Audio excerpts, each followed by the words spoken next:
Olá, eu sou o Mikael e esse é o canal A Verdade do Evangelho. E hoje a gente vai estar falando um pouquinho a respeito do Deus da Bíblia. Segue o vídeo. Bom, quem é o Deus da Bíblia? Quem é aquele que disse haja luz e houve luz? Aquele que disse faça-se e se fez?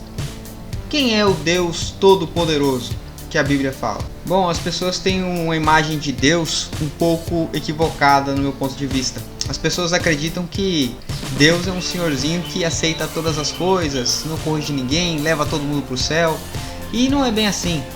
Outras pessoas acham que Deus se interfere em tudo. Então tudo que acontece na vida dela, ela fala foi Deus ou foi o diabo.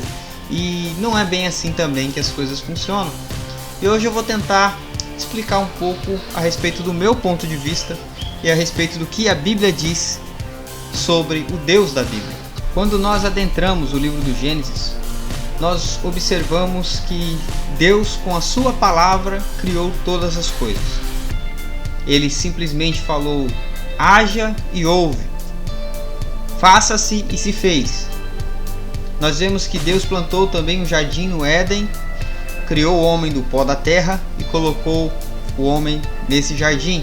E deu autoridade ao homem para dar nome a todos os animais do campo. Deus também colocou do lado do homem sua esposa, deu ao homem uma mulher para que vivesse com ele em harmonia. Nós vemos também que Deus colocou no jardim do Éden uma árvore da qual disse ao homem, dela você não pode comer, nem no seu fruto você pode tocar. E algumas pessoas se perguntam, por que então que Deus colocou aquela árvore no jardim do Éden? Se ele sabia que o homem ia tomar do fruto e ia comer, por que Deus deixou aquela árvore ali? A resposta ela é muito simples. Nós percebemos que Deus ele não quer robôs. Ele não quer pessoas que estejam servindo a Ele, obrigadas a servirem a Ele. Mas Ele deixa sempre uma escolha para as pessoas. Deixou a escolha ao homem de viver no jardim, no paraíso perfeito que Ele tinha criado ao homem, sem morte, ou sair daquele jardim e sofrer as consequências de um erro. E aquela árvore é uma forma de Deus dizer ao homem, você pode me servir dentro do jardim que criei, ou você pode me desobedecer e viver a sua vida lá fora no mundo e sofrer as consequências de uma vida sem Deus.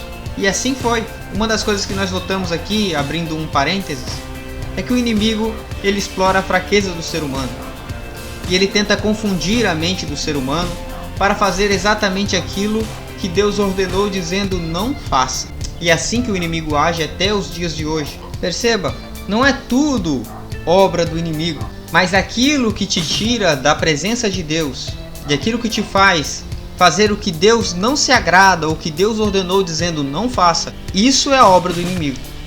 É aí que o inimigo trabalha. O inimigo ele não se preocupa se você está indo bem ou se você está indo mal. O inimigo ele se preocupa se você está próximo a Deus ou se você está distante de Deus. Essa é a preocupação. Ele sabe que está condenado. Porém, quanto mais gente ele puder levar junto com ele para o abismo, ele levará. Uma outra questão levantada é que as pessoas dizem, Deus nos obriga a servir. As pessoas servem a Deus por medo de ir ao inferno.